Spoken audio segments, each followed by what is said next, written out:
Hi folks, this is Brian from Soulful Fitness Roller Skate Training.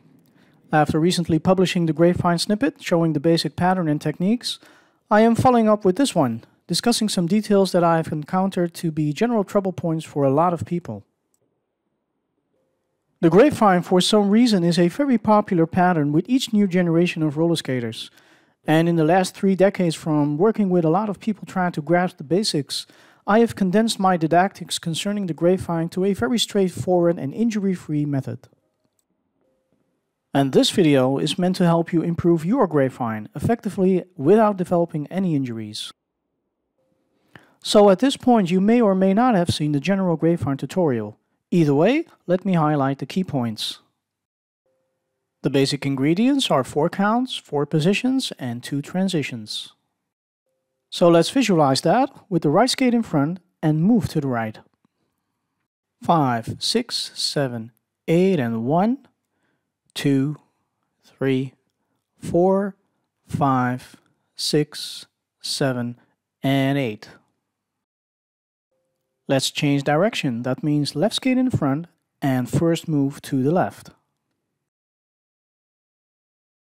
5, 6, 7, 8 and 1, 2, 3, 4, 5, 6, 7 and 8. So the next thing I want to focus on is the front wheel pivot and how to not switch your legs but how to make a pass. Now let's take one more look before I go into the details. 5, 6, 7, 8 and pass. So in order to roll nice and clean from your spot, you need to make a pass instead of switching your legs. To demonstrate this, I use a cup as reference. Now most people are not aware they are switching their legs, which can lead to some frustration about how to properly move away. In this example, I'm about to move to my left. That means my right skate rolls forward and to the left. Now pay close attention to my left leg, because it's heading in opposite direction of the right leg.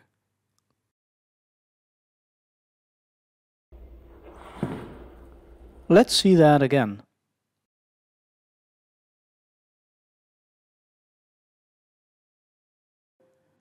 Now as you can see, I haven't moved an inch to the left. All I did was switching the legs, which is counterproductive if I actually want to travel to the left.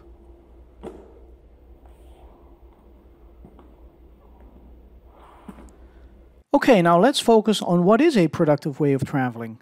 Again, the left skate is in the front and the right skate needs to go forward and to the left. But this time, the left skate stays in place until the other skate passes.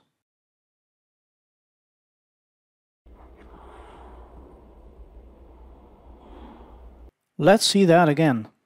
So the left skate stays in place till the other one passes. The only thing happening on the left side in this stage is a pivot on the front wheels.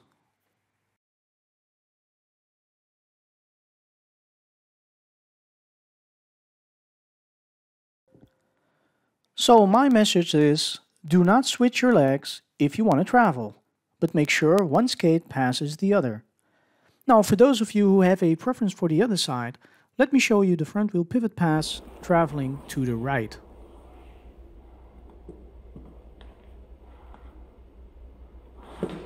There's your switch.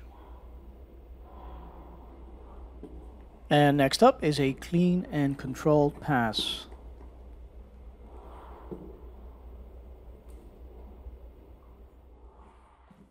Now let's see that again a little more slowed down.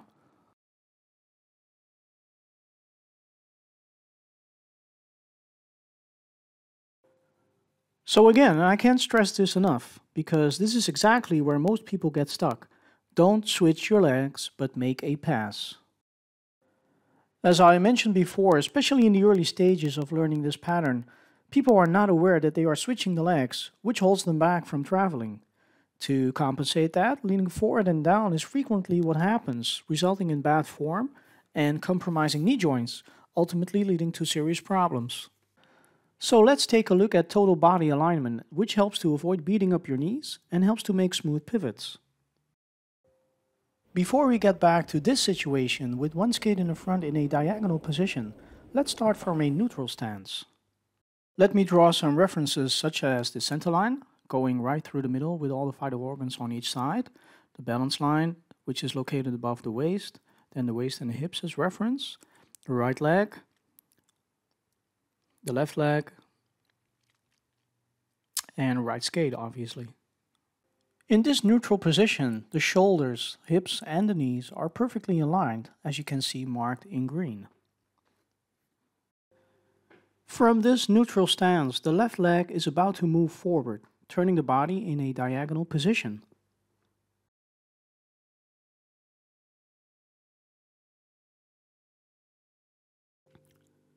In every diagonal position like this, it is best to align the body exactly as you would do in a neutral stance, meaning shoulders, hips, and knees all point in the same direction as the front skate. When the body is turned as a whole, including the arms in a fixed position, the pivot will be smooth and much more controllable.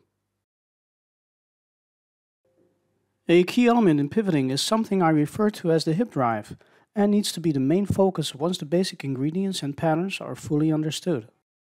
This hip drive plays a key role in all different variations of the Grapevine, and focusing on the hip drive and total body alignment takes away a lot of pressure from the knees.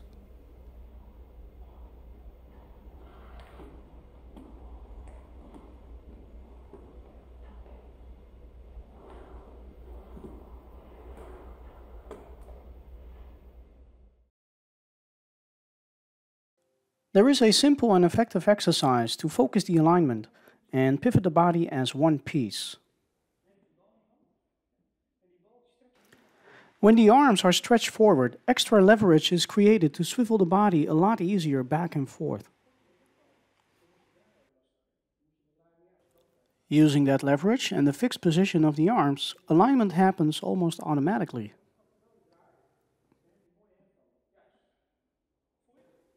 In this case, I use a soft ball to focus attention. For me as a trainer, the handling of the ball gives me a lot of information about the trainee. For instance, I am observing the projection of the ball, whether it's moving in a straight line or not. Is the ball being squeezed hard, soft, or not at all? And a whole lot more. But basically where it all comes down to is, where focus goes, energy flows.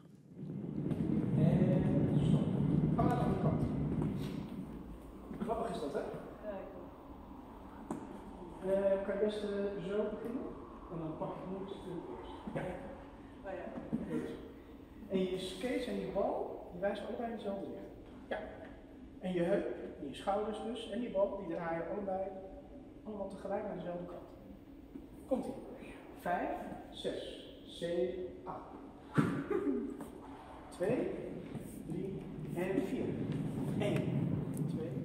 Now I'm assuming you're probably not carrying any balls with you when you go out skating, but you can also do this very well with a water bottle. Just keep the arms straight, don't look down, and align your body, mind, and soul.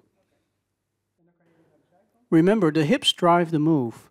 The stretched arms are to align the body and to create leverage. Swinging the arms uncontrolled is very counterproductive, and they can even swing you out of balance. The arms need to be involved in the whole process. Once you have a certain level of control, you can detach the arms from their assisting task and do whatever you want with them. After some practice, you are not doing the move, you are the move, and that's always a fantastic feeling. 5, 6, 7, 8. 1, 2, 3, 4. 1, 2, 3, 4. 1, 2, 3, 4. The last topic I want to address in this snippet is the stretched pivot position. Now, what looks good to you may not always be good for you, so check it out. You can basically stretch the whole sequence of the Grapevine whenever and wherever you want, and turn as little as you like or as far, the latter usually resulting in all kinds of cool variations. But the stretch of the front wheel pivot is something to be handled with extreme care. As you can see in this footage, I'm not turning as much as in the basics, keeping the pivots at a minimum and turning knees and skates inwards.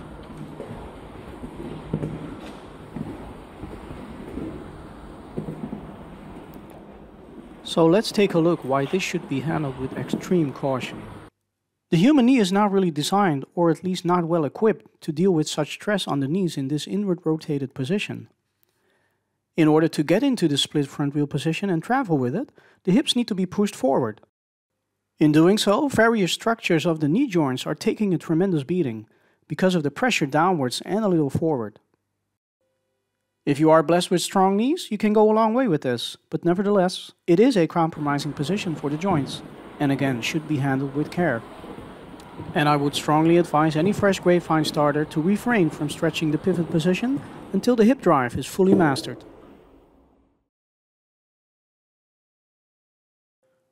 There are a number of isolated drills that will build strong hip drive and can help to smooth out all kinds of pivots.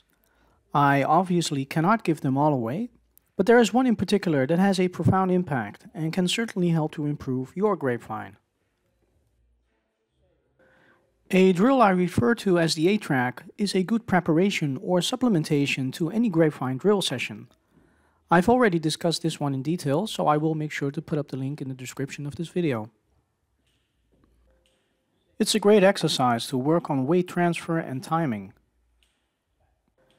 And when you switch the 8-track to a front wheel flow, that's where you will experience similarity to the Grapevine technique.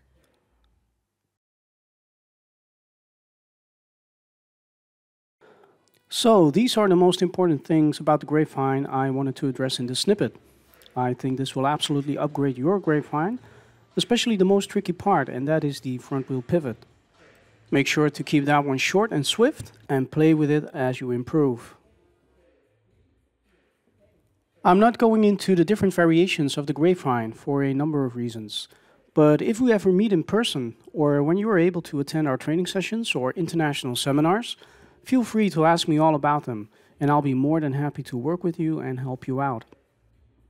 For now, I hope this video will boost your drill sessions and of course add some value to your skills. In addition, I want to thank Marlene, aka The Drilling Machine, for beautifully participating in this video, and behind the scenes extra camera work by Jenna. Thank you very much, and I'm very much looking forward to our future projects. For now, stay safe everyone, and make it funky.